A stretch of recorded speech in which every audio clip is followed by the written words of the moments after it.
સેબીએ અરશદ વારસીના પત્ની મારિયા અને અરશદ વારસીના ભાઈ ઇકબાલ ઉપર સર્કિટ લગાવી દીધી છે. બોલિવૂડમાં સર્કિટના નામથી જાણીતા અરશદ વારસી પર સેબીએ મોટું એક્શન લીધું છે. સેબીએ અરશદ વારસીના પત્ની મારિયા અને અરશદ વારસીના ભાઈ ઇકબાલ ઉપર સર્કિટ લગાવી દીધી છે. મતલબમાં આ બધા ઉપર 1 વર્ષ માટે શેર બજારમાં કામકાજ કરવા પર પ્રતિબંધ મૂકી દેવામાં આવ્યો છે અને દરેક ઉપર 5-5 લાખ રૂપિયાનો દંડ ફટકારવામાં આવ્યો છે. આ ઉપરાંત સેબીએ એટલે અરશદ વારસી ઉપરાંત અન્ય 58 લોકોની સામે પણ નોટિસ આપીને 1 વર્ષ માટે શેર બજાર પર કામકાજ કરવા પર પ્રતિબંધ મૂકી દીધો છે. અને કેટલાક એવા લોકો છે કે જેમણે ખોટી રીતના કમાણી કરી છે એ બધાની કમાણી પણ સેબીએ પાછી માગી છે. તો આના વિશે તમારી સાથે વાત કરીશ. મારું નામ રાજેશ શાહ છે અને તમે જોઈ રહ્યા છો ગુજરાતના સૌથી મોટા ડિજિટલ ન્યૂઝ પ્લેટફોર્મ ખબર છે.com. અરશદ વારસીને બધા જાણે જ છે કારણ કે એનું એક પાત્ર છે સર્કિટ, એને કારણે બોલિવૂડની અંદર બહુ ફેમસ છે. હવે આ અરશદ વારસી છે એ શેર બજારમાં ફસાઈ ગયો છે કારણ કે સેબીએ એક મોટું એક્શન લીધું છે. સેબીએ અરશદ વારસી, એના પત્ની મારિયા ગોરેટી વારસી અને એનો અરશદનો ભાઈ ઇકબાલ વારસીની સામે 1 વર્ષ પર કામકાજ કરવા પર પ્રતિબંધ મૂકી દીધો છે અને 5-5 લાખ રૂપિયાનો દંડ ફટકારવામાં આવ્યો છે. હવે અરશદ વારસી ઉપર કેમ સેબીએ પ્રતિબંધ મૂક્યો? તો એનું કારણ એવું છે કે એક કંપની છે સાધના બ્રોડકાસ્ટ લિમિટેડ. આ કંપનીનો શેર BSEની અંદર લિસ્ટેડ છે અને આ કંપનીના પ્રમોટર્સ, મળતિયાઓ, યુટ્યુબ ચેનલવાળા આ બધા ભેગા મળીને કૃત્રિમ રીતે શેરનો ભાવ ઉછાળેલો અને આ શેરનો ભાવ જે ઉછાળેલો એમાં એનો જે લાભ છે એ અરશદ વારસી, એની પત્ની મારિયા અને ઇકબાલ બધાએ લીધો. અને જ્યારે સેબીના ધ્યાન ઉપર આ વાત આવી અને સેબીએ તપાસ કરી એ પછી અરશદ વારસી સહિત 58 લોકો પર એક્શન લેવામાં આવ્યું. એમાં 3-4 એવા છે કે જેને સેબીએ 4 થી 5 વર્ષનો પ્રતિબંધ મૂકી દીધો છે. હવે આ જ્યારે સેબીએ તપાસ શરૂ કરેલી ત્યારે કંપનીનું નામ સાધના બ્રોડકાસ્ટ લિમિટેડ હતું, પરંતુ એ પછી કંપનીનું નામ બદલીને ક્રિસ્ટલ બિઝનેસ સિસ્ટમ કરી દેવામાં આવ્યું. હવે આ સાધના બ્રોડકાસ્ટ લિમિટેડ એ દિલ્હીની કંપની છે અને 18 જુલાઈ 2018માં IPO લાવેલી અને BSEની અંદર લિસ્ટિંગ કરેલી હતું. આ કંપનીનું જે મુખ્ય કામ છે એ television channel launching, film, music આવા બધા સાથે આ કંપની સંકળાયેલી છે. અને આના જે પ્રમોટર્સ છે એ ગૌરવ ગુપ્તા છે, શ્રેયા ગુપ્તા છે, પૂજા અગ્રવાલ છે, વરુણ મીડિયા પ્રાઇવેટ લિમિટેડ છે, તજિંદર કૌર છે અને સૌરભ ગુપ્તા છે. હવે આ જે સાધના બ્રોડકાસ્ટનો જે મુખ્ય પ્રમોટર છે ગૌરવ ગુપ્તા, એ આ પોતાની જ કંપનીનો ભાવ ખોટો રીતે એટલે કૃત્રિમ રીતે ઉછાળીને 18.33 કરોડ રૂપિયા કમાયો હતો અને એની જ કંપની સાથે સંકળાયેલી સાધના બાયો ઓઇલ્સ લિમિટેડ 9.51 કરોડ રૂપિયાની કમાણી કરી હતી. હવે આ આખા જે કૌભાંડ છે એની અંદર જે મુખ્ય ખેલાડીઓ છે એ યુટ્યુબર છે.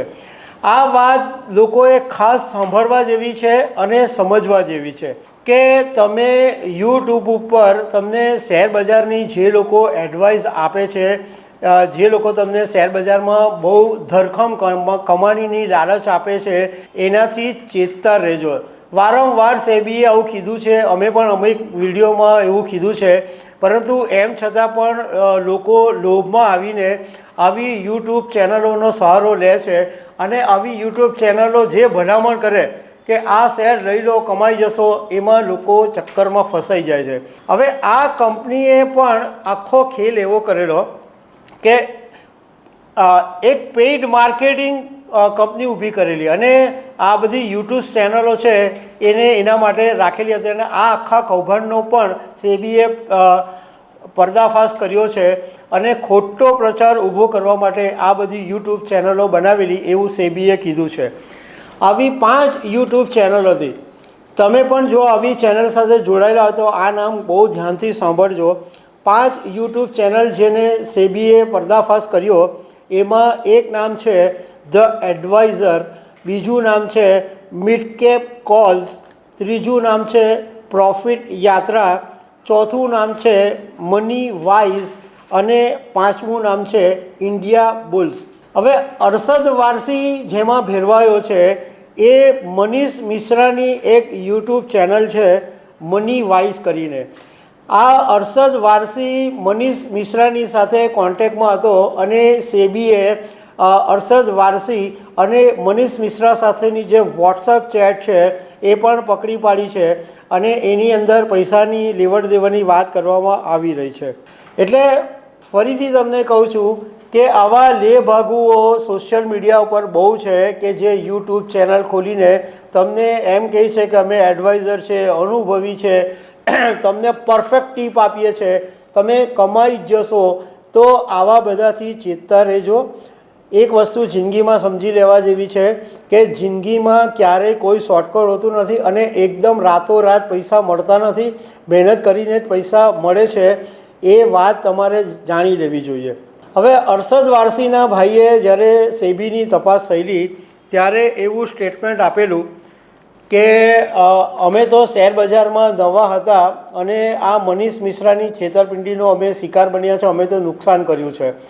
પણ જે પ્રમાણે આંકડો સામે આવ્યો છે એ પ્રમાણે અરશદ વારસી આ સાધના બ્રોડકાસ્ટના શેરના ટ્રેડિંગમાંથી 41.70 લાખ રૂપિયા કમાયો છે અને મારિયા છે જે અરશદ વારસીની પત્ની છે એ 50.35 લાખ રૂપિયા કમાય છે. હવે સેબીએ જે તપાસ કરેલી હતી એ તપાસનો સમયનો ગાળો હતો 27 એપ્રિલ 2022થી માંડીને 30 સપ્ટેમ્બર 2022 સુધીમાં.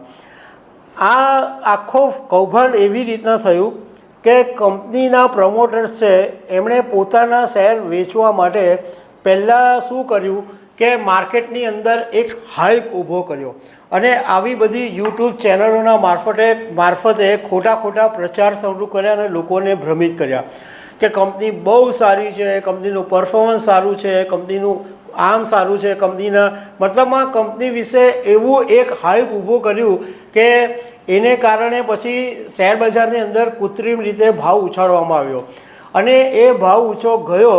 એ પછી આ બધા પ્રમોટર્સ છે એ એમના શેર વેચી દીધા. હવે આના માટે શેર બજારની અંદર એક શબ્દ વપરાય છે પમ્પ એન્ડ ડમ્પ યોજના. એટલે પંપ એટલે પહેલાં કૃત્રિમ રીતે શેરનો ભાવ ઉછાળવાનો, એમાં ખોટી માહિતીઓ ફેલાવવાની અને આવા બધા જે લોકો છે કે જે માહિતી ફેલાવતા હોય એને હથિયાર બનાવવાના અને પછી જ્યારે શેરનો ભાવ એક લેવલે ઉપર પહોંચી જાય ત્યારે પોતાના જે શેરો વેચવા માંગતા હોય એ વેચી અને ઊંચા ભાવે લોકોના ગળામાં હાર પહેરાવી દેવાનો, એને પંપ કહેવામાં આવે. એટલે પંપ એટલે ડમ્પ કહેવામાં આવે. એટલે ડમ્પ એટલે એ ઊંચા ભાવે પછી માલ વેચી દેવાનો.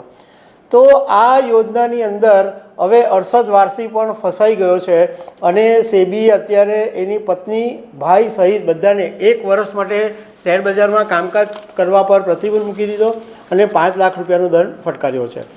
તો દર્શક મિત્રો, આવી અનેક વાતો સાથે અમે તમને મળતા રહીશું. Thank you very much.